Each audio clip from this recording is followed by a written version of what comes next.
inflammation is the underpinner of all these things, but we have all of these ways to describe the problem or subscribe, right? Subscribe the problem, more like it, and prescribe the problem that tells you what you're experiencing, but not what the bottom root cause of it is, right? So if you look at the gut microbiome, for example, you have missing bacteria from the advent of antibiotics, from highly processed foods, and from industrialization and urbanization. Now, the reason that these bacteria missing are problematic is not because they're missing full stop, it's because they're missing and what would take their role previously is now gone. Like the dysregulation comes from what's missing typically, right? And inflammation, for example, is such a tricky one because there's so many ways you can get inflammation, but there's some simple strategies and techniques, I assume, to reduce inflammation. Could you share some of those? Yeah, would love to. So it's, again, a real big passion that someone can sit down, they're like, I'm anxious. Why are you anxious? Let's talk about it. Like,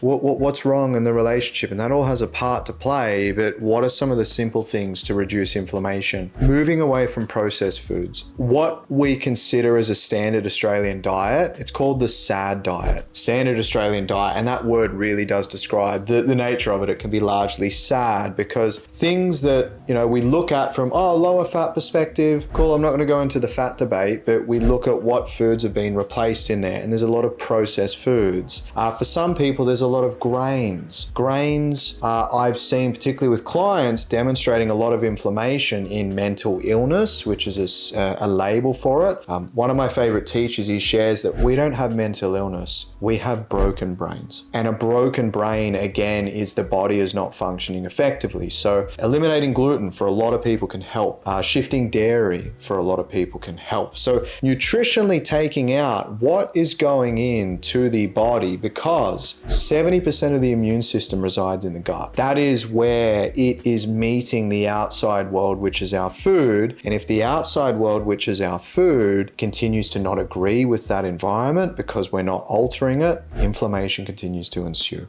Things like chronic stress, the way that we've learned to see our world, toxic goals, for example, I'll be happy when I get this. I'll be peaceful when I get this. I'll be good enough when I get this. If we're living in a world where we're innocently chasing toxic goals, our body is entering into a state of survival and stress, and subsequently that will generate inflammation. We look at environmental factors as well, mold, toxins, parasites, overgrowth of bacteria in the body, all of these different things, from environmental factors to psychological factors, can drive inflammation. Even the way we breathe, if we mouth breathe, if we have disordered breathing, a disturbance to the natural flow, the body will have more of a leaning towards low-level systemic inflammation.